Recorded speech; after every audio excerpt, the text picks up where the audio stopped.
नमस्ते। आज की इस डिजिटल दुनिया में जहां हर तरफ नोटिफिकेशंस और डिस्ट्रैक्शंस हैं, क्या फोकस करना मुश्किल हो गया है? चलिए आज हम कुछ ऐसे पुराने तरीके एक्सप्लोर करते हैं जिन्होंने इतिहास के सबसे महान लोगों को शांत और फोकस्ड रहने में मदद की। तो शुरू करते हैं। एक सिंपल सा सवाल है, लेकिन इसका जवाब हमारे दिन का पूरा कोर्स सेट कर सकता है। सुबह आंख खुलते ही फोन चेक करना या अलार्म को स्नूज करना, ये हमारी आदत बन चुकी है। और यही है हमारी मॉडर्न लाइफ की सबसे बड़ी प्रॉब्लम। ये डिजिटल शोर शराबा हमारे दिमाग की शक्ति को छोटे छोटे टुकड़ों में बांट रहा है। इसे कॉग्निटिव फ्रैगमेंटेशन कहते हैं, जब हमारा ध्यान इतना भटक जाता है कि हम किसी एक चीज पर गहरी सोच नहीं रख पाते। लेकिन इसका सल्यूशन है। इसका सल्यूशन उन लोगों के पास है जिन्होंने इस प्रॉब्लम को सदियों पहले ही समझ लिया था। हम बात कर रहे हैं उन स्पिरिचुअल जायंट्स की, जिनकी सुबह एक बेहद खास अनुशासन के साथ शुरू होती थी। ये सिर्फ एक रूटीन नहीं था, ये एक डॉन प्रोटोकॉल था। एक ऐसा फ्रेमवर्क जो दिन शुरू होने से पहले ही उनके ब्रेन को फोकस, शांति और कंपैशन के लिए तैयार कर देता था। इस स्लाइड में सबसे दिलचस्प बात यह है कि कैसे अलग अलग महान लोग सुबह को अलग अलग मानसिक तैयारी के लिए इस्तेमाल करते थे।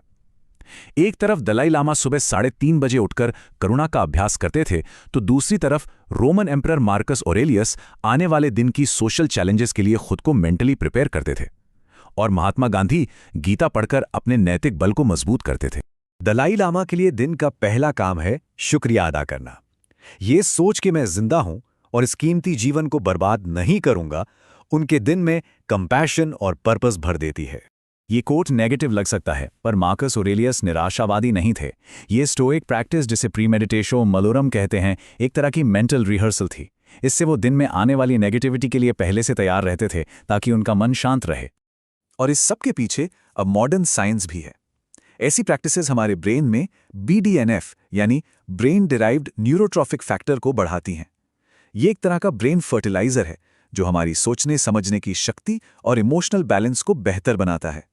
अब बात करते हैं एक ऐसे शक्तिशाली औजार की, जो ये लोग सिर्फ सुबह ही नहीं बल्कि पूरे दिन इस्तेमाल करते थे अपने मन को शांत और स्थिर रखने के लिए। हम बात कर रहे हैं मंत्रा की। संस्कृत में मनस का मतलब है मन और ट्रा का मतलब है टूल या सुरक्षा। तो मंत्र का असली मतलब है मन का औजार, एक ऐसा टूल जो भटकते हुए विचारों से मन की रक्षा करता है। ये एक बहुत ही जाना माना वैदिक शांति मंत्र है। ऐसी आवाजें हमारे नर्वस सिस्टम को शांत करने की पावर रखती हैं। और इसका मतलब कितना खूबसूरत है। ये एक ऐसी प्रार्थना है जिसमें हम सब के लिए एक साथ आगे बढ़ने की, सुरक्षित रहने की और ज्ञान हासिल करने की कामना करते हैं। लेकिन मंत्र सिर्फ पुराने श्लोक नहीं हैं। ज़ेन मास्टर थिच नाथ हान ने इस कॉन्सेप्ट को मॉडर्न लाइफ के लिए बहुत प्रैक्टिकल बना दिया है अपनी गाथास के जरिए। ये छोटी छोटी पोएम्स हैं जो रोजमर्रा के कामों के लिए हैं। ये इसका एक बेहतरीन उदाहरण है कि सुबह उठने जैसा सिंपल काम भी एक माइंडफुल मोमेंट बन सकता है।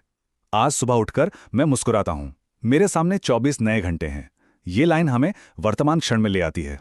सेल्फ इंप्रूवमेंट का काम सिर्फ सुबह नहीं होता, दिन को क्लैरिटी के साथ खत्म करना उतना ही जरूरी है। स्टोइक्स जैसे मार्कस ऑरेलियस दिन के अंत में एक रिव्यू करते थे। इसके सिंपल से स्टेप्स हैं। पहले, सभी स्क्रीन्स और शोर से दूर हो जाओ। दूसरा, अपने दिन को ऑनेस्टली रिव्यू करो, क्या सही किया क्या गलत। और तीसरा, अगले दिन की थोड़ी तैयारी कर लो, इससे सुबह डिसीजन लेने की थकान कम होगी। एक और महान स्टोइक फिलोसोफर सेनेका ने कहा था, मैं हर रोज अपनी अदालत में अपना केस खुद लड़ता हूं। इसका मकसद खुद को क्रिटिसाइज करना नहीं, बल्कि सेल्फ अवेयरनेस बढ़ाना था, बिना किसी पछतावे के, बस सीखना। तो सबसे जरूरी सवाल यह है कि हम इन सब पुरानी बातों को अपनी बिजी मॉडर्न लाइफ में कैसे लाएं। 3 मूल सिद्धांत हैं। पहला, इंटेंशन यानी इरादा, अपने दिन की शुरुआत एक मकसद के साथ करें। दूसरा, रिफ्लेक्शन यानी चिंतन, अपने दिन को ईमानदारी से देखें।